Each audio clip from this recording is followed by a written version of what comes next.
You're listening to the Break Podcast powered by Career Cloud. What's up, career breakers? Welcome back to another edition of the Break Podcast on Career Cloud Radio. I am your host, Michael Garden. Have you ever wondered how somebody becomes the best knife salesman in the world? My guest today, Bret Barrie, was a Hall of Fame and President's Club winning sales rep and has been a top producing sales leader in multiple industries. He's also the author of a couple of books. First, The Selling Edge, How to Reach the Top in Any Sales Industry, and his newest book, Promoted, The Proven Path to Career Advancement. In this conversation, we talk about how Bret became the leading knife salesman in the country, how sales is a very underappreciated skill to learn early, and how he wants everybody to get promoted and his blueprint to do that through his book. You can find out all about Bret at his website, bretbarrie.com, BRETBARRIE.com. And you can find him on LinkedIn, which is where we met, and also Twitter. I hope you really enjoy this conversation with my new friend, Bret Barrie. This episode is sponsored by ZipRecruiter. If you need a change and are looking for a new job, or if you're looking to hire for your small business, please check out ZipRecruiter today. Their smart technology matches the right candidates to the right jobs and sends new opportunities right to your inbox. They make finding a job or hiring the right person easier than ever. ZipRecruiter, the smarter way to hire. Try ZipRecruiter for free today by going to ZipRecruiter.com and tell them I sent you. Bret, welcome to the show. Thanks so much for being here. Hey, Mike, thanks for having me. Really appreciate it. Yeah, so we are recording on July 6th. What was your 4th of July like? It was good. It was really good. We do a big neighborhood block party at July 4th weekend in our little cul-de-sac we live in here. I live north of Sacramento, and so we've got a good community of neighbors and had a bunch of people over, did a big water slide, barbecue, that whole thing. So as busy as it was pretty good. And the fireworks were good too. So are you the organizer of that, or do you just participate? No, we participate. Our next door neighbor, she's kind of semi-retired. They own an ambulance company, and so she's semi-retired, and she organizes the whole thing. We just participate and pop popcorn for people at the end of our driveway and have an ice chest full of drinks. So cool. I'm always interested in what some people get super involved and are like the massive planners of the whole thing. I was up in northern Wisconsin, kind of in the North Woods over the 4th, enjoying the lake and fires and fireworks and all that kind of stuff. And a buddy of mine is like the master planner and takes it all over. So I'm always interested to see how involved people get with that. Yeah. But we had a good hats off to those people that do that. I always feel like we have too many balls in the air with kids and sports and activities and, keeping our house from falling down. Like I always feel like there's so much going on that. Totally. I'm really interested to talk to you because you kind of are sitting at this, what I feel like are this intersection of job, sales, future skills, all of these different things. And as I was telling you before, a friend of mine that I had, he was one of my first podcast guests. He was a venture capitalist. And, I asked him, I said, what is the number one skill for the future? I saw a post from you just the other day, or maybe it was even today, about 20 years ago, you were the number one selling knife salesman in the country. How you got involved with selling knives, where did you start? I'm so interested to hear all of this backstory. I think that of all of the skills that you can acquire, I think learning how to sell, regardless of what field of work you go into, and even personally, I think learning how to, phrase things in a way and have a certain level of influence. And also, I think everything that encompasses selling. I think, people, when they think of selling, they think of trying to convince someone to do something that they don't want to do. And that's not necessarily always the case. I think there's a lot of nuance and a lot that really goes into the selling process that can really help people in any job. Even if they're not in a sales job, they're going to have to communicate with their bosses. They're going to have to communicate with other coworkers. And a lot of times that involves really trying to understand where people are coming from, what their life is like, And then obviously, if there's something you need or something that you see a solution to a problem that you see that exists, being able to articulate that in a way. And I think that, a lot of the skills that you learn from selling really translate to a lot of different things. But for me, so selling knives, that's really where it all started. Back in 2001, I had just made the decision a couple months prior. So I was a college baseball player. I grew up playing football and baseball. And then when I got into college, played on the baseball team for my first couple of years, and realized that my sophomore year, when I got to play in 1 out of 57 games that season, that at least the way things were aligning, I probably wasn't going to be fulfilling a dream of playing professional baseball at some point. And at the same time, I was going to be graduating in a couple of years, and I was going to need to figure out, 1, how do I pay off a bunch of loans that I have? And 2, what am I going to do with my life from a professional sense? And so I was really trying to figure that out. I was back home in the summertime here north of Sacramento, got this letter in the mail from this company called Vector Marketing Corporation. They invited me in for an interview. So I go in, and little do I know, Vector Marketing is the marketing company that markets Cutco cutlery, Cutco kitchen knives, which is the opportunity that a lot of college students do. I think 80,000 a year nationally or something like that. And so I go in, and it seems really weird at first that, okay, I'm going to go to people's houses selling them knives of all things. But the more I looked at it, I really, the manager was really impactful and was really open about the fact that there's a lot of college students that do that, that are part of the Cutco and Vector business that will make $30,000 to $50,000 just in a summertime alone.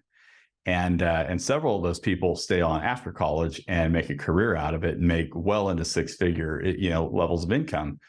And so, I saw that and thought, okay, this is a little bit weird, a little different, but I've seen enough that I want to try it. And so I did. And I was absolutely horrible at first. And I talk about my journey in my first book, but I was so bad that I think it took me 11 appointments to make my first sale doing that job. And even my own mom didn't buy from me the first time around because I was so bad. I went back to the office with my tail tucked between my legs and then talked to the manager. And I was pretty discouraged. And what he said, sometimes this happens, and that's okay. We have a division meeting coming up where there's going to be a lot of these people that you've heard me talk about, the division manager, all of these leaders, and people that have been successful at this. They're going to be at this meeting. I want you to come to it. It's in Sacramento. It's next week. And so I did. I went with an open mind, took a notebook, sat in not the first row, but one of the first 2 or 3 rows, and took a bunch of notes. And I went up and I met a couple of those people that were some of these college students that were having really great results. And I just asked them, hey, would you be willing to work with me and share with me some of your thoughts and what's helped make you successful? And fortunately for me, they did. And that was, I think my first real lesson in sales is the power of mentorship, and the fact that anytime you want to try to do something new in life, regardless of what it is, you're probably not going to be good at it right out the gate. Or if you are, it's probably an anomaly that you're good at something, especially if it's hard. But usually there are people that have been successful at whatever you're trying to do. And that was what I was able to do with Cutco, is latch on to some of those college students that were having amazing results, and they were willing to work with me. And I also took the advice that they gave and put it into action right away. And what I noticed is I started getting good results. I left that meeting, went and made my first sale. Then literally the next day, I think I made my first few sales that first day after that meeting. And then I booked more appointments and started making more sales. And then I went out field training with a couple of them where they invited me over to their territories, and I rode with them and sat in on 3 or 4 appointments where they were trying to sell to some prospects and customers, and I learned a little bit more there. And then just over time, and I got into a lot of the outside resources too. They're really big. At the time it was Tony Robbins, Zig Ziglar, Brian Tracy, Jim Rohn.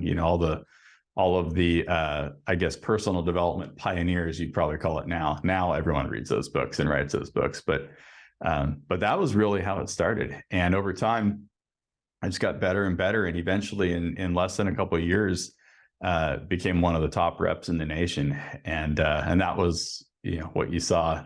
I think that post actually went out this morning.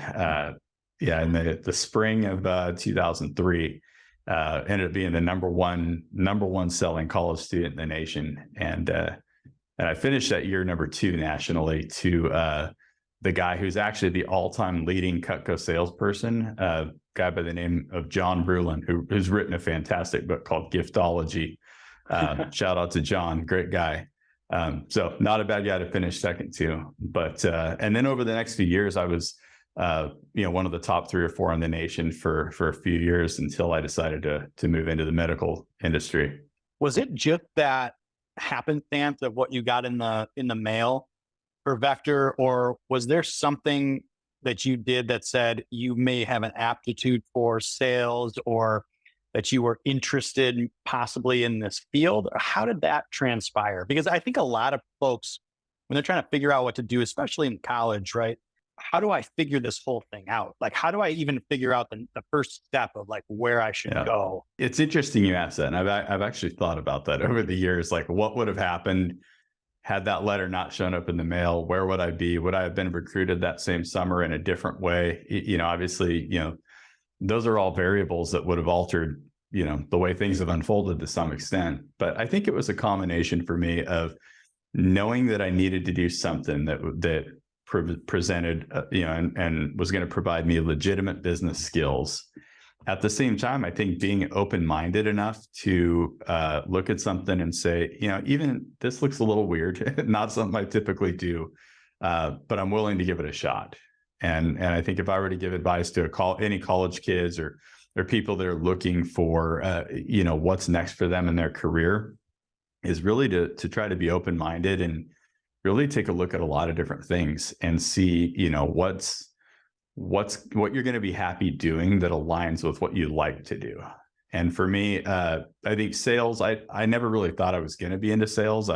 My plan was I was going to play baseball as long as I could, and then hopefully go into sports journalism. And that was actually what my undergraduate degree is in, broadcast journalism. So sales wasn't too far removed from that. It's still, you're still talking to people, and but the difference is you're not getting blown off the side of the highway at 6 a.m. out covering the news. I really liked the quality of life that came along with sales, but a lot of still the same, abilities and opportunities to use your communication skills. Did you ever take a step in journalism? Did you do an internship or have a job at all in that? Or was it really like Vector hit and that was the path you were on? No, I actually did a lot in journalism. And I think that's really, when people ask, like, what's the motivation to write the books? That's, I think, really where it comes from is at its core, originally, I was going to be a journalist, and hopefully a broadcast journalist in college. And so, when after I graduated high school, I did a couple summer jobs with the local newspaper here in town. I used to cover a lot of local sporting events and do feature articles on all kinds of different things for them. And so it was kind of, I guess they call them stringers or, freelance journalists. So I did a little bit of that work when I was back home in the summertime. And then actually the fall after I got back to school, after I started with Cutco, I had already accepted to be the sports editor of the school newspaper at University of the Pacific. So they have a storied, college newspaper program. It's called the Pacifican. It's like a big thing on campus there. And so I was actually the sports editor for that my first semester back after I started doing Cutco. And that was kind of an interesting decision I had to make at that point. Because I had already committed to doing that, I went ahead and did the sports editor thing for a semester and fulfilled that obligation and that commitment. But after a couple months into sales, I really knew that was more of the direction that I think I wanted to go. Journalism is near and dear to my heart. So Vector, I think you said something like 80,000 college students do this. I had never heard of that program, but other programs come to mind, like College Pro Painters, where you kind of go out and you build essentially a painting business over the summer, which is a really interesting thing. And then Northwestern Mutual Life Insurance Company does a big recruiting thing with college kids to, essentially Mhm. sell investment and life insurance.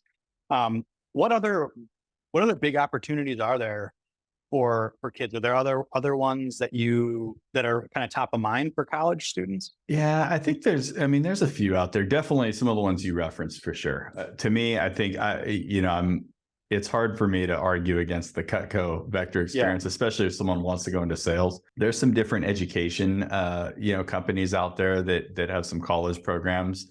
A guy just knocked on my door yesterday, going door to door, trying to sell an education platform to us. Yeah, and it's been so long ago for me. Yeah. I'm not really as in touch with it, but I think anything that you can do to get like just that real like outside sales experience where someone, you're selling something that someone doesn't think they need, or maybe they know they need it, but they've never decided to take the plunge to do it. And you have to, use your own skills to engage them in a conversation, build rapport, uncover the need, propose a solution that makes sense, get them to give you their credit card and actually pay money for it. And then, the other thing is with Cutco is learning to get referrals. After that's all said and done, you don't just pack up your sample bag and leave and hope that they don't change their mind on buying it. So really, I would say anything that teaches you, and I think nowadays, the other thing that's really different that obviously wasn't a factor back then is just the whole digital world. It was none of that existed back then. This was 20 years ago. So none of that really, it existed. There was the internet, but we didn't have all these social media apps and these sophisticated CRM tools and, funnels and all of these different things that you can do to attract customers. It was really old fashioned selling back then, which Knocking on doors. yeah, which to me, I think that there's always a place for that. And maybe even it may even stand out more so nowadays because I think it is so rare. Billions of emails and the response rate's terrible. But if somebody calls you or shows up at your house, when somebody knocks on your door, having been on that side of it, what is that like? Well, I try to be as polite as I can because obviously, I've been in their shoes. The situation yesterday, I was polite, but I actually was in the middle of a conference call and the guy's ringing the doorbell 2 times. And of course, my dogs are barking in the other room. And I've got a couple senior leaders from my company that are in this Zoom meeting. And, so I was polite about it, but I'd say, hey, look, I'm on a conference call and, what are you doing? Well, I don't think we're really interested right now, but thanks, So I try to be really polite. Actually, pest control is one of those where there are, and I don't know if it's just a California thing right now, but it's the pest control business. And part of it could be the economy, but that is a really, really good business model right now. And I have a couple of friends that do just incredibly well in it. But that's part of their model is they use door-to-door salespeople to go knock on people's doors. And it's usually, college age kids about that age. But you think about it like just what a perfect situation. You knock on the door and they're like, oh, we're not interested. Well, you're not interested. Well, why do you have cobwebs all over your eaves here? Like, it's literally like. You're listening to the Break Podcast powered by Career Cloud. This episode is sponsored by ZipRecruiter. If you need a change and are looking for a new job, or if you're looking to hire for your small business, please check out ZipRecruiter today. Their smart technology matches the right candidates to the right jobs and sends new opportunities right to your inbox. They make finding a job or hiring the right person easier than ever. ZipRecruiter, the smarter way to hire. Try ZipRecruiter for free today by going to ZipRecruiter.com and tell them I sent you. So I want to ask you about, so we kind of talked a little bit about your journalism background and the sales, and now I get a little bit more of a picture of why you started writing books. So your first book, or at least the first one that I was aware of, is The Selling Edge. What was the driving motivator behind that book, and what is that book all about? Yeah, so really the book is about, I tell my story, a lot of the story I just told you over the last few minutes of where I started with sales, and it's just a basic framework that anybody could take to start in any sales industry and get to the top and become, maybe not the absolute best, but that top 5 to 10%, or at least, if you're in sales, that 15, 20% that's hitting the number, that's hitting quota, that's growing the business every year. When you look across multiple sales industries, and I was able to draw from my experience of Cutco. And then at that point, I'd worked in a couple different lines of medical sales at that point. It became really clear that, whatever sales industry you're in, there are a few key factors that really separate the top achievers from those who just don't succeed as well. And so that book, I published it in 2017.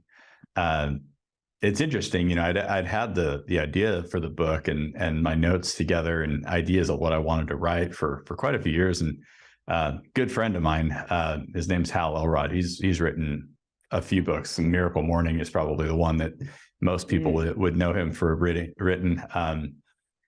He's also a Cutco guy. And nice. I remember us having a conversation quite a few years back and him saying, you really need to write a book. And him conveying that, look, for me, everything really opened up for me once I wrote a book, because it just establishes you with a certain level of credibility. And it's one of those things, you go into a room and you ask, say 25 people, hey, who here wants to write a book at some point in their life? Everyone raises their hand, right? Everyone would like to write a book. And then you ask, well, who has written a book? And, you may have 0, 1, 2 people that raise their hands. And so, him and I had done so much sales training over the years with our time with Vector. And he got more into that personal development kind of business sooner than I did. That was a big motivation for it. He just said, you need to write a book, even if you like your medical sales job and you don't want to make this your primary, focus. There's still value in being able to articulate your thoughts in a written way. You hand someone a business card on a plane, they may or may not, they may lose it. They're probably, there's probably 80% chance they're going to lose it or forget about it. You hand someone a book that has your email address in the back or your contact information, they're going to read it. I really have a passion for writing. I think there's a true art to putting your thoughts in written form. And there's a history component where that's not going to go away. Like good books like that, if you write a good book, people are going to read it for a long time, even, hopefully, once you're gone, they're still going to read that book and it's going to impact people for a long time. That's really my passion behind writing books. I wasn't very good at sales, found out a way to be good and became a President's Club and Hall of Fame achiever in a couple different businesses, and thought this is a perfect thing for me to write a book about, because I have firsthand knowledge and I also have a story that I think is a little bit different than most people's route, but nothing that I've done has been crazy to where it couldn't easily be duplicated by most people either. Yeah. So I think there's a tangible component to that people latch onto. Almost the differentiator for you, or the inflection point for you, was this idea of being open-minded. And the reason I say that is because, I think a lot of people, and this includes myself, all right, I had some early experience with sales roles, thinking, okay, I would get some experience in sales and just, really didn't like it and had a kind of a negative experience. This isn't maybe what I would pick, but I can wrap my head around this, and I'm willing to give it a shot. It strikes me that a lot of people resist a really good opportunity in sales or an intro in sales because they're not open-minded enough to say, well, it's okay. What I'm really learning isn't knives or whatever the material is. It's the skill behind that thing. How do you see it? That seems to me to be just one of the big limiters. I agree. I agree with that. I also think that the other limiting factor is people's willingness to put themselves out there. Yeah. Where they could potentially either be embarrassed or look bad or be perceived in, not a positive light. I think that, especially with knives, I mean, you think about go home and tell your parents and tell your friends you're going to sell knives for a job. You can imagine, the type of responses that got. So I think that, and I really think that's the value of learning how to sell, is learning how to put yourself out there in a position where someone's going to tell you no, or you're going to get met with a certain level of resistance. and realize that despite that, like, you can still be successful and you don't have to bat 1,000. And I think that's probably where, like, I think the baseball background for me made sales such an easy transition, is that when you think about it in baseball, I mean, the best baseball players hit 300, maybe in college or high school, they hit 400. So that's still, you're still getting out 6 out of 10 times or 7 out of 10 times. You're actually getting out more than you get a hit. And so, baseball players are used to dealing with failure because you're only going to succeed a third of the time if you're a good one. and the rest of the time you don't, and that's okay. You're still successful. And I think with sales, and it's something I talk about in my first book, is learning really to play the law of averages. And once you do it for a while and you develop kind of a baseline and some quantity metrics, you can understand, okay, well, if I need to sell $10,000 this month or $20,000 this month, and I know that on average 70% of the time I make a sale, or 80% of the time I make a sale, and the average order is $300 or $400, to me, that was what I tried to get myself to in the sales world, is, can I make this so, like, can I just remove the emotion out of it, of what I feel in the moment, and just go, okay, well, then I need to do maybe 30 appointments, or however much it worked out to. If I can do 30 appointments over the next 2 weeks, and then how do I go about getting those appointments? Okay, well, I need X number of referrals, and I know that 1 out of every 5 phone calls results in me scheduling an appointment.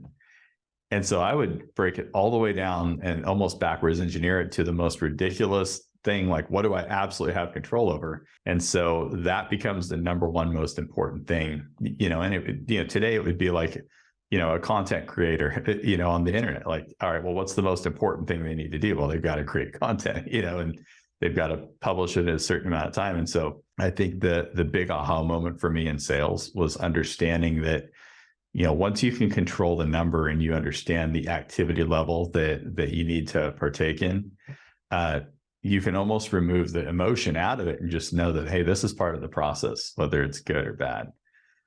But I think really, getting your head out of it and removing that emotion, or removing what people think, I think that's really the limiting factor sometimes that stops people from wanting to do something like that. Yeah, that makes total sense to me. And I'm thinking, as you're saying it, I'm thinking about my own experience. Again, I was young, and I was in this, it was basically the Northwestern Mutual, insurance program deal. And I don't mind taking financial risk myself, but giving people guidance on that as a 20-year-old felt really hard for me. And so I couldn't, we would talk about reverse engineer it and how many phone calls you need to make and make it the process and all of that. And I just couldn't get beyond that. Was there anything else, tricks or any other advice you have about removing that emotion? Focusing on the process makes total sense to me. But I'm wondering if there's any other tricks that you learned. I do think what you just said is a factor, though. I think that what you're selling needs to align with who you are and where you're at in your life and who you're selling it to. And not always. I mean, there's a lot of successful people that sell life insurance and financial services that are in their 20s and have clients far older than them. But I think that, you've got to really be good in a business like that. If you've got to be really good, and you've got to really build some good testimonials and really have some clients that are going to speak on your behalf, to where, you think of someone that's 2 to 3 times your age, going to put their whole nest egg, under your watch. I do think there are certain businesses that align more to where people are at a certain stage of life. But I totally get that, the emotional side of it. I think it also, to me, it comes down to also selling something that you're comfortable with, that you have a confidence in, and if someone is in the financial services industry and they that much money in people's hands, worries them, well, then, I almost think you've got to get more comfortable and more confident with, the material. And, maybe that is latching onto some senior advisors or people that have been doing it for a long time. And that's who, you start a mastermind group or something. And so even if you're new and you're not as comfortable, maybe pitching something to a client, if you're not out there on an island, and you have a group that you're getting a lot of information from, it doesn't necessarily leave you out on an island. It gives you something to fall back on and some additional validation and obviously opportunities to get ideas that you wouldn't have on your own too. I think there's a ton of value in collaboration. Yeah, I think that makes a lot of sense. I think it eventually just came down to I wasn't comfortable giving guidance in this industry. And what I ended up doing was saying no to that financial advisor track. And I went to Chicago and I became a actual like stock trader because I had an interest in the subject and I was okay taking the risk. And so that's how I started my career instead. And then I have a brother-in-law who worked for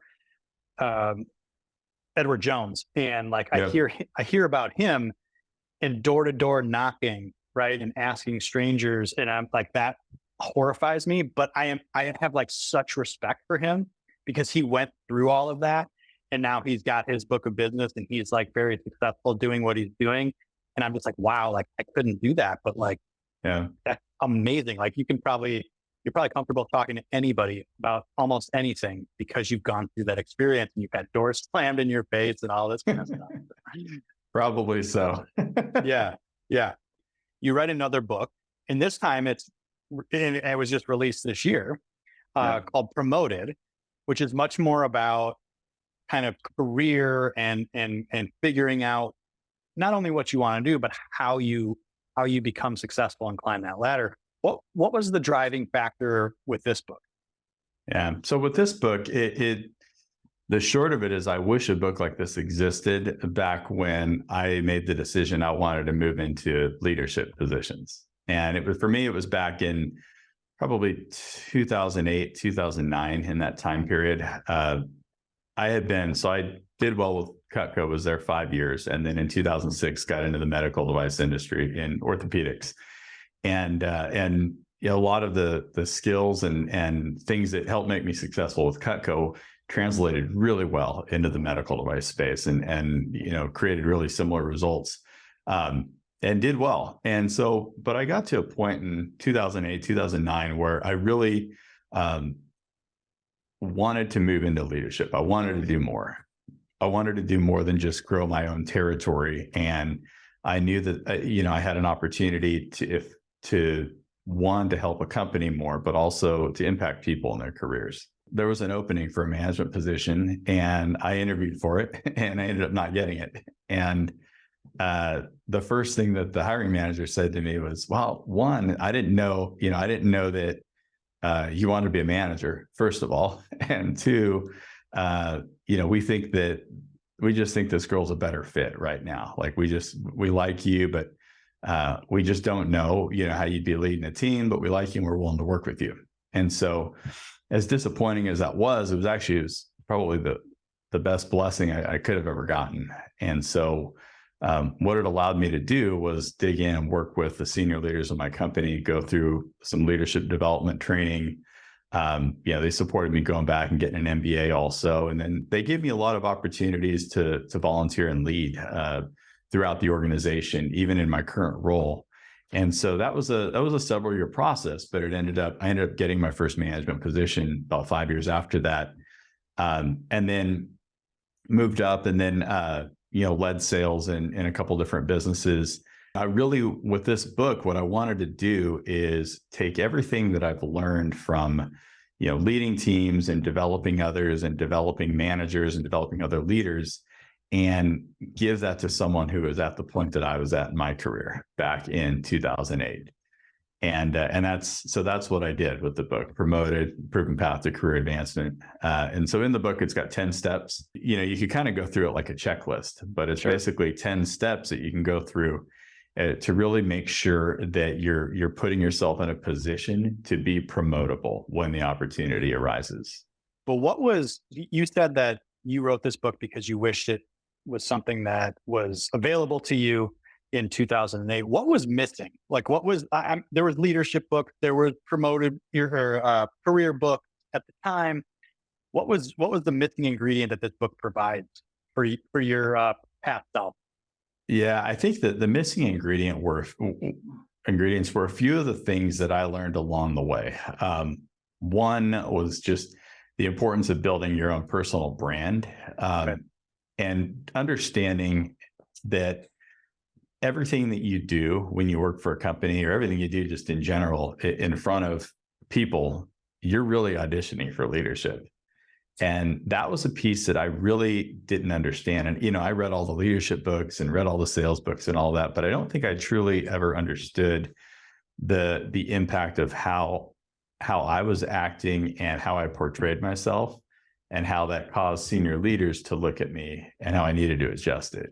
And so I think that's the biggest thing. I wish, if I could have learned that earlier on in my career, I probably could have gotten into leadership sooner. I think also the importance of really learning how to network up the ladder. And that goes to having development conversations in an appropriate way with your boss, and being able to engage your boss in your development as well. And then also networking up the ladder to your boss's boss and those above him, and those in other departments too. So I think those are just a few things that, you don't read a lot of that like in leadership books necessarily, but they're tools of the trade, right? That they are impactful in how people perceive others, and obviously who gets opportunities too. So that was my experience as well. So I was a trader, but then I worked in like startups and stuff, and I had really only one small stint for about 3 years where I was really in corporate, like a big corporate company. And I didn't fully grasp that either, right? Like that you are auditioning. I was kind of like, I always thought of myself a little bit as like the guy behind the guy, or like we do the good work, we get the results.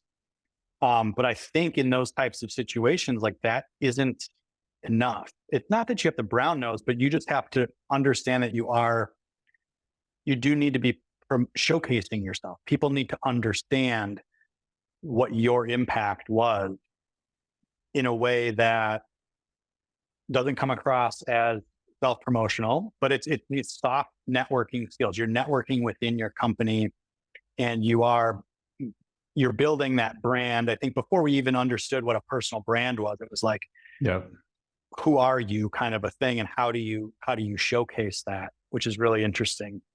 How do you see personal branding evolving? I mean, it's a total buzzword now. You have LinkedIn, you have a lot of stuff. I mean, what's changed, or what's been really effective? Or take that question however you want, I guess.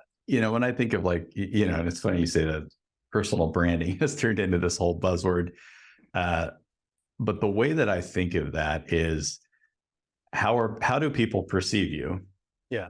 And is that in alignment with how people need to perceive you for you to get to where you want to get to? And for me, perfect example. So I didn't realize it at the time, but I was the party guy. Like so always sold a lot, but networked well, got along with everybody. But definitely, was the first one at the happy hours, and probably the last one there too. And fortunately, never got into a situation where it created any, career limiting, decisions or anything like that. But really, it didn't dawn on me until, a couple of years after that, when my wife and I had gotten engaged. I had an appointment in Stockton, California with this orthopedic surgeon. I was to help fit one of his patients with the device. And I hadn't seen the guy for like 3 or 4 months because he had taken some time off in the summer. And so after the patient left, Dr. Robinson says, "Hey, Bret, come talk to me in my office for a minute. I want to talk to you." And it's like, okay. So I go in, I say, "Hey, what's going on?" He says, "Oh, hey, you okay? Is everything okay?" And I was like, "Yeah, I mean, I'm great. Things couldn't be better. I mean, I'm healthy, happy, getting married, all that." And he's like, "Oh, that's it. You're not going out boozing all the time. Like, you look healthier." Like, and I'd lost about 20 pounds, I think, which, I've always been kind of in shape, but, I carried a little more weight back when I was consuming too many empty calories. And so, but when my wife and I, when we got engaged, like, wasn't going out partying all the time. We would go out and have dinner and maybe have a drink or two, but it wasn't like, consuming all the extra calories. And so, like, I was able to lean up and looked better, looked healthier, which ultimately I think, looking healthier. But then, another thing happened about 6 months later. We were at a science summit, and that's, these are events where we bring doctors to them and kind of train them on some of the new products that we launch and help them learn from other doctors and all that. And so we were at one of these, and one of my counterparts, Gabe, we're having lunch, and he says to me, "Hey, Bret, I just got to tell you, man, the last year, you're doing good, man. You're different now. You're different." And I thought he was going down the path that Dr. Robinson was talking about. So I was like, "Oh yeah, we're getting married. I lost a bunch of weight, got healthier." And he said, "No. I mean, all that, yeah, for sure. But," he said, "you act different now. Like you act like you're a little more responsible than you used to be. You also act like you care about people more." And he goes, "Not that, you were always cool, but I can really tell you have more of an interest in others." And so it kind of dawned on me that, and through that time, I was going through a lot of leadership training as well. And so several years later, looking back, it was like, gosh, well, no wonder. I mean, if I had been a little bit more intentional, and if I knew that was how, people were perceiving me, or I was,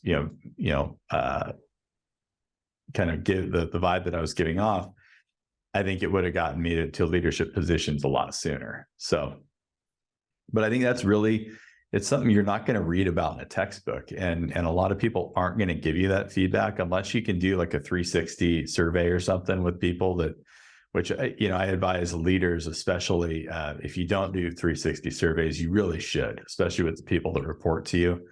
It's essentially an anonymous survey on you as their boss. But the fact that it's anonymous makes people be more honest about it. And I think there's a lot of time where, people won't give people honest feedback if they feel like it's going to come off not in the right way, but it's probably what they need to hear.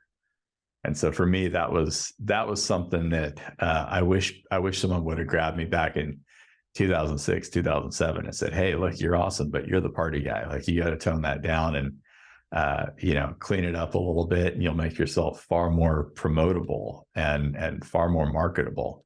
So I love how you phrased that, and that's going to stick with me, which was, it's how you're perceived in alignment with how you need to be perceived. And I feel like that is a really insightful way of phrasing it, because it means that you have to look at yourself from a few different angles. Like, you have to look at yourself from, how are you perceived from another's vantage point? And then what does it take to be perceived in the way that is going to get you promoted, or get you what you want, or get you in alignment with how you want to be perceived, however that is. There's like three different angles. Yeah. Sort of look through it. And, it's that lens of self-reflection and, being, I guess, looking at yourself in a more realistic way that can be really powerful for your overall growth as not just in career, but as a human being. I mean, I think you came out of it like, oh, you care more about people. Like, it seems like you care more about people. I mean, I think that was part of your journey going through that. Yeah, no, absolutely. And it's deep stuff. And I think it's things that people don't always stop to think about. I think it's really easy, especially when you think of the idea of getting promoted and I want to do this job. It's really easy to almost get the checklist in your mind of, okay, so what do I have to do to get this next job? And sometimes it's not about doing more. Sometimes it's about being a better fit for what the situation needs. And, and people that work in corporate America, definitely understand this. There are certain ways that you need to conduct yourself and certain ways to go about, saying things and proposing ideas and handling situations that I think just the being cognizant of it, of how you're being perceived, would help a lot of people. You're listening to the Break Podcast, powered by Career Cloud. This episode is sponsored by ZipRecruiter. If you need a change and are looking for a new job, or if you're looking to hire for your small business, please check out ZipRecruiter today. Their smart technology matches the right candidates to the right jobs and sends new opportunities right to your inbox. They make finding a job or hiring the right person easier than ever. ZipRecruiter, the smarter way to hire. Try ZipRecruiter for free today by going to ziprecruiter.com and tell them I sent you. Talk us through a couple of them, or take this however you'd like to go. But I would like to get an idea. We obviously talked about that idea of perception and that personal branding element. But talk us through some of the other ones. The personal brand, obviously, that's a given. The other thing that I would say as a prerequisite is you've got to crush it in your current job. And we've all probably seen situations where someone wants to move to a different job or, to what they perceive to be a promotion. But when you look at it, they're not even meeting the expectations of their current role. That's obviously that's not going to work out well. If you're not meeting the expectations in one role, we're not going to move someone to a different role where they're not going to meet the expectations there. Or if it's a leadership type position, I had this guy, Steve, that reported to me several years ago when I was leading a sales organization that came to me in a similar situation. And, and I had to tell him, look, I mean, you'd be great. You know the business, you know our products, you know how to handle customers in every situation, but you come in 90% to goal every single year. And so if you're at 90% to goal and I promote you and now you have 8 account managers underneath you, well, you've kind of set the standard that it's okay for everyone on your team to be 90% to goal. And at that scale where you multiply that by 8 and you're talking, a 10 or a 12 or a $15 million business that now you have responsibility for, missing that by 90% of that is actually a really big miss. That's almost $1 million miss at this point. So, having to convey that to him obviously was hard, but I think that's something that it's a given. You got to crush your current job. You got to be mindful of how you promote yourself and how you're being perceived by others. Make sure that's in alignment. The third thing I think is really important is stating your intent. And this is something that, like right out the gate, when I interviewed for my first management position, Charlie, the VP at the time, he said, well, I didn't even know you wanted to be a manager. And so huge miss on my part, obviously didn't know that was one of the things you should do. But when you do decide that you want to take on an additional opportunity or, take your career to a certain place and on a certain path, you need to have these discussions with your boss or your direct supervisor. And I would say, most companies this day and age are doing some type of an annual review process, or maybe a couple times a year where there's one-on-one meetings you have with your boss. And I actually am going to be putting out some content here in the coming months about this exact topic of how to engage your boss in this discussion so that they are also interested in supporting you in your efforts. But I think that's something that's huge, is you've got to convey your intent to your manager of wherever you want to go. If it's, I want to move into leadership, you got to let them know that. If you want to, get some cross training in a different department, whether it's marketing or, marketing or HR or somewhere else, then you've got to let them know that too. And this isn't just sales exclusive. This is just, in any career, you need to be able to do this. My wife actually has a really good friend that several years ago, she was completing her master's program. She's in education. She's a school counselor, and was sitting here on our couch probably 6 or 7 years ago at this point. And I remember her asking, well, hey, she said, I want to get this one head counselor job, but there's this new superintendent and I don't know him and this and that. And my recommendation was, well, why don't you schedule a meeting with him? Like, call him up or send him an email, ask if you could schedule a meeting, get to know him and see what his thoughts are for the district, and, let him know, you'd like to pick his brain on some career advice. Of course, he says yes. And so she has the meeting, and I tell her, when you get in there, you need to make sure you convey to him how, the path that you're on, what you're doing to complete your degree, what you're doing in your current role, what you want to be doing. And so that way, as he builds his leadership team out, you're on his radar, and you also have the opportunity right there to ask him what he's looking for in people on his team and what he advises you to do. And then whatever advice he gives you, do it. And so it was awesome. She did all that. And here, several years later, she works for him and is like his head counselor now. And so, but I think it's something that it's not playing the game. It's not being manipulative. It's really, it's again, putting yourself out there and connecting with people that are decision makers. The other key factor that I think where people go wrong sometimes in these situations is they get in front of someone like that and they want to tell them what they've done and everything about them. And it's almost like this, I deserve this next step type situation, which I think that's absolutely the wrong way to go about it. I think the better way is to try to get an understanding from them of what their goals are, what they see as the current challenges, what they're trying to do in big initiatives to lead whatever in their company, and then see if there's a way that you can work on that and propose solutions and fit into what they're trying to do in terms of their agenda. You will get people on board with you 10 times faster than doing it the other way.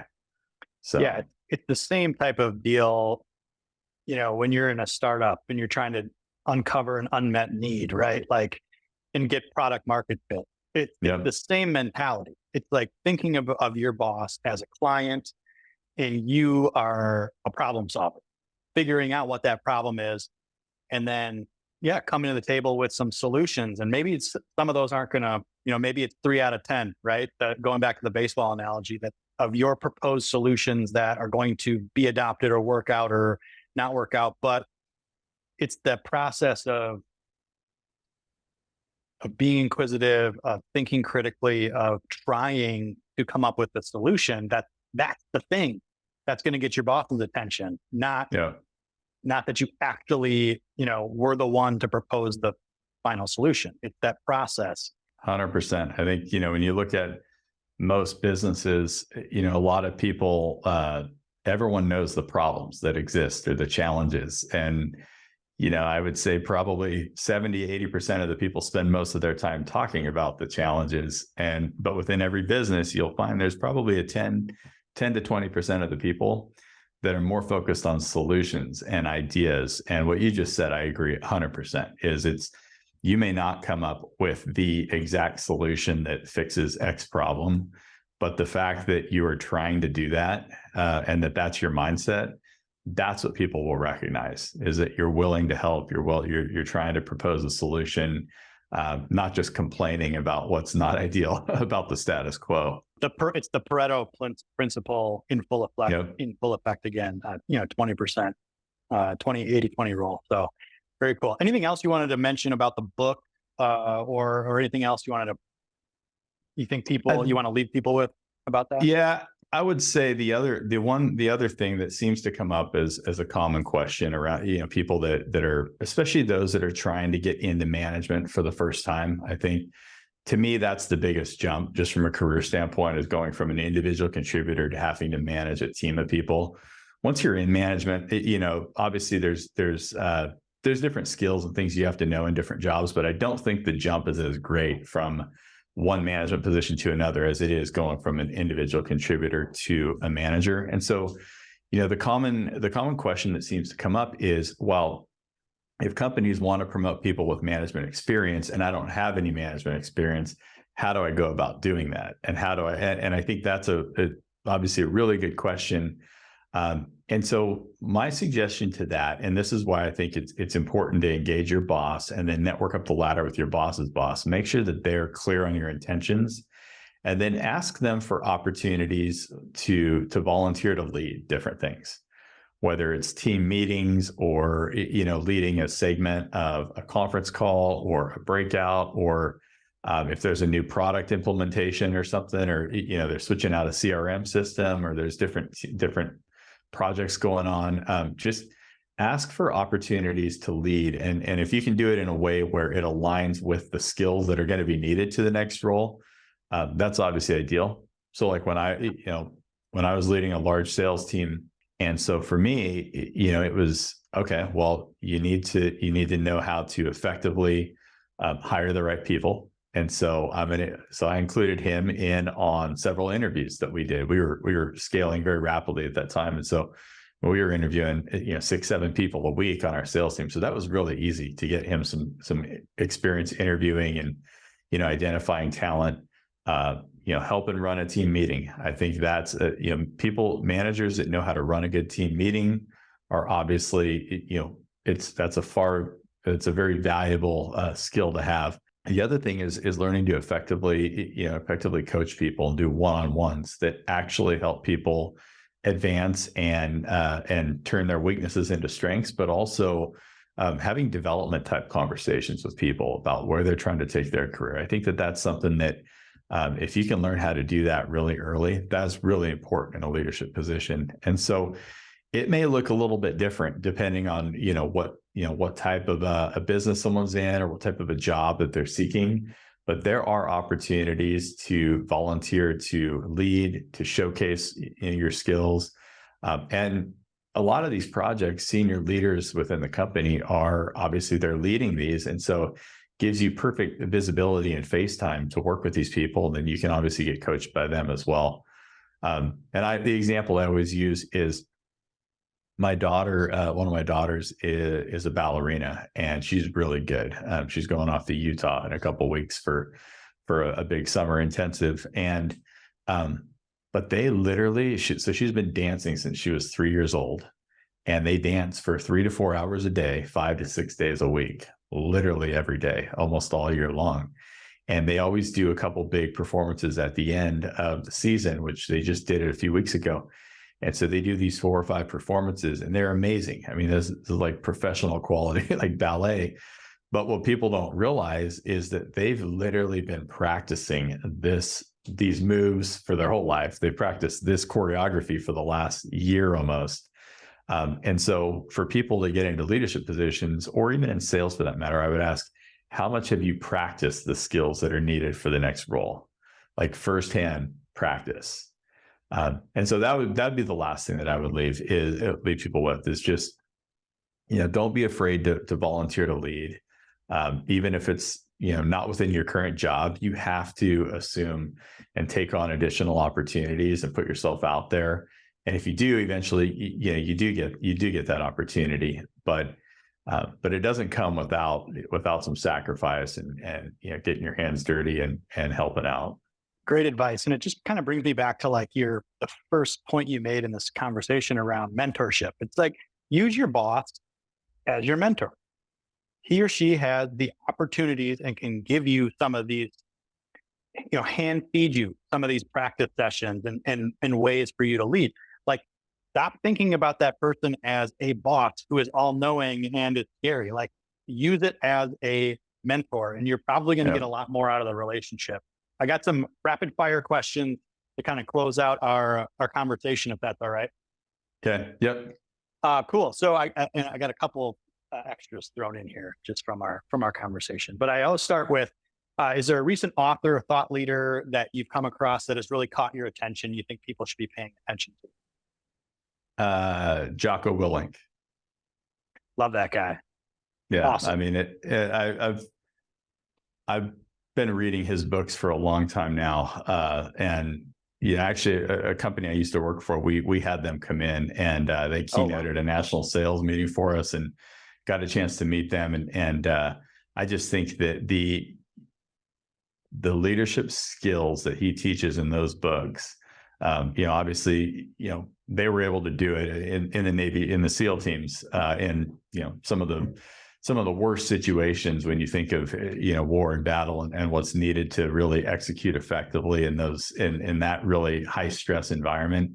A lot of those leadership skills, they all translate to multiple areas of life, and I personally and professionally too. So I love his work. Think that anything he writes in terms of leadership is just outstanding. Yeah, extreme ownership. That idea of taking ownership of what you can, and even what maybe you shouldn't, but you do anyway. Just that mindset, taking ownership for problems and for the good stuff too. I think is really powerful. I've got some of his children's books too for my kids, which are really packed with great lessons. So that's a good one. Are you reading one of his books right now, or is there a different book that you're reading that you've read recently that's had a big influence on you? Not right now. It's interesting. The last couple of years, I've actually been reading a lot of fiction, which is kind of weird to say on a career development podcast. But I've actually been reading a lot of fiction books, but the realization that I came to though is, and the feedback for my new book has been really good. And usually what people hone in on is the stories in them, is the stories make it realistic. Yeah. And I told some stories in my first book, but I think the stories I really did a lot better this time around.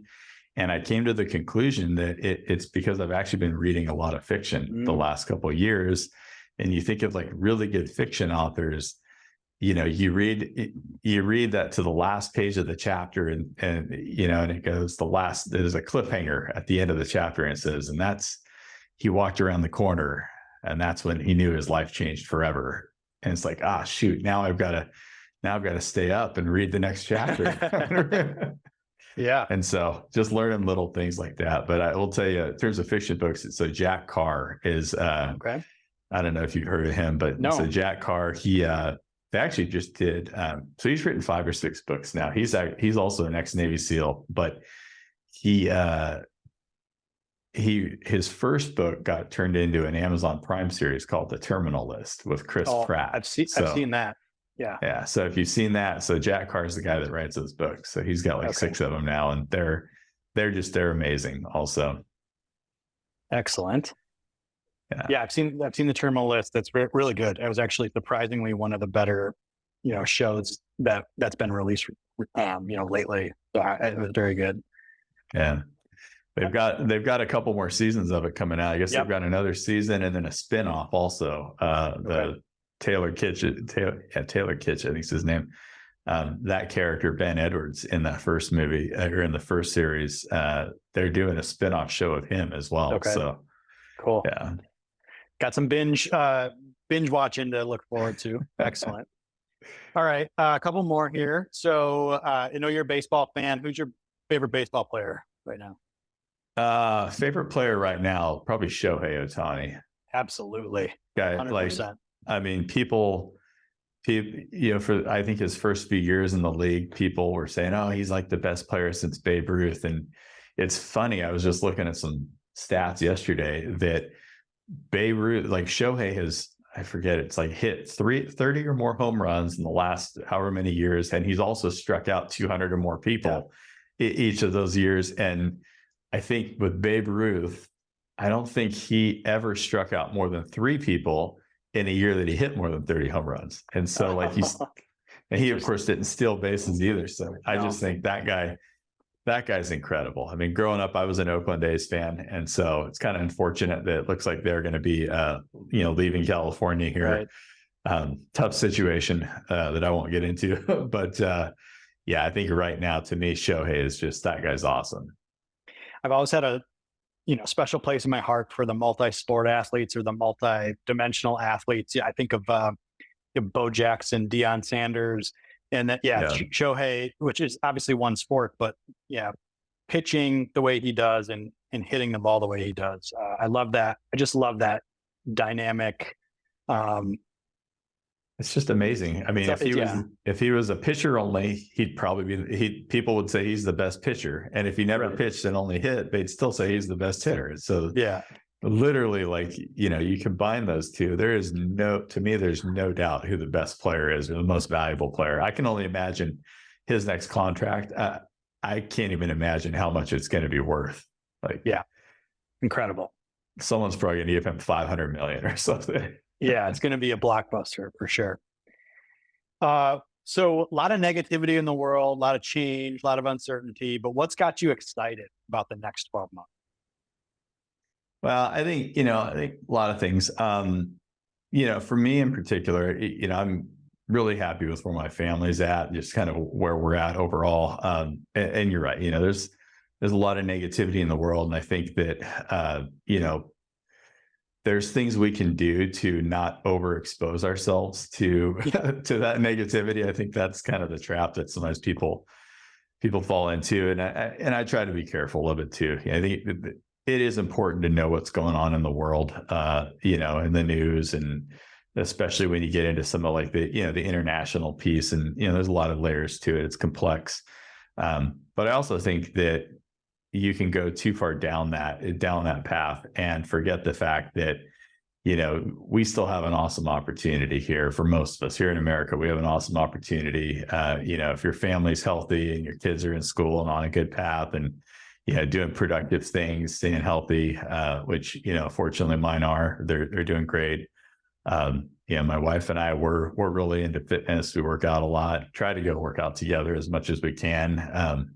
Doesn't always happen. Sometimes I'm on, calls and different things, but, and then, obviously I'm excited. I work for a great company in the medical device industry. Things are going really, really well there. The book's been great. I've got a new redesigned website that I just launched, which, has some awesome features and the ability for me to be able to publish some additional things. And so I've got a lot of additional things that are going to be coming out in the next several months to a year, probably a course or two. Nice. If any of your listeners want to go to my website and subscribe, you can click the subscribe button and get on my email list. I publish a newsletter every so often, and so obviously any new products or anything that comes out, I'll be sure to keep people updated with. But yeah, just I agree with you. It's kind of a crazy world out there, but I think that we try to think of what do we have control over, and ultimately what's the life that we want to create for our family, and how do we want to raise our kids and make sure that they're on a good path. And so we're committed to that. Yeah, I agree. It's that control versus not control is kind of the key to life, like being really clear on all of that stuff. So speaking of the website and all that, let people know right now what is the website? Where can they find more about you? I know the books are available on Amazon for sure. And we'll make sure we have all links to this in the show notes. But if anybody wants to follow you or find out more about you, direct people to where they can go. Yeah, the best place to go to is my website, bretbarrie.com. And that's Bret with one T, and Barrie is spelled Barrie. So bretbarrie.com. It'll take you there. You can see, you can sign up for my newsletter. You can see all my books. If people are interested in one-on-one coaching, there's a spot there where they can email me and we can hop on a discovery call and see if that makes sense. For me to personally coach them. LinkedIn, I post a lot on LinkedIn. So if people want to go there and ring the bell on my profile, you get updated when I post new stuff onto my page. I'm on Twitter. I don't really do as much with Instagram or Facebook. I kind of keep those a little more personal, but I'm pretty easy to find. If you just Google my name, I'm pretty sure my website or one of those things will come up. So very cool. Yeah, really appreciate the opportunity to speak to your audience, and I hope they find it valuable. And if there's anything I can do to add more value to any of them, I welcome them to reach out and connect. Yeah, I appreciate you being here. This was a great conversation. I loved it. You and I met on LinkedIn, so I do encourage everybody to check out some of your content on LinkedIn as a place to start. And yeah, we'll have all the show notes for everybody when the episode comes out, linking to all of your stuff. My final question is a little bit of a curveball, maybe. So when you were at Cutco and you were walking into somebody's house, pitch them, were you bringing in knives into their home, and could you get away with that this day and age? That's kind of the funniest thing is looking back on that, it's pretty wild. So yes, you can get away with that because that company, they still employ just as many college students and they do the same thing. And but yeah, that's it. Thinking back, that's kind of a weird, the idea of coming in people's houses with knives. But all of our appointments, almost all of them were either personal referrals from friends, people who had bought. So that, obviously I'd been in their home and they knew I was okay and safe. Or we did a lot of home shows, like at fairs and home shows and things like that. Yeah. So you set a booth up and, you meet the people at a booth and then, sometimes they would invite us to come over and do the full demonstration and all of that. And so you meet them, they meet you, you say, all right, this guy looks normal enough. So I couldn't resist. So I appreciate you indulging in that last one. Bret, thanks so much for being here. I really appreciate it. And we will talk soon. Likewise. Thanks, Mike. Appreciate you having me.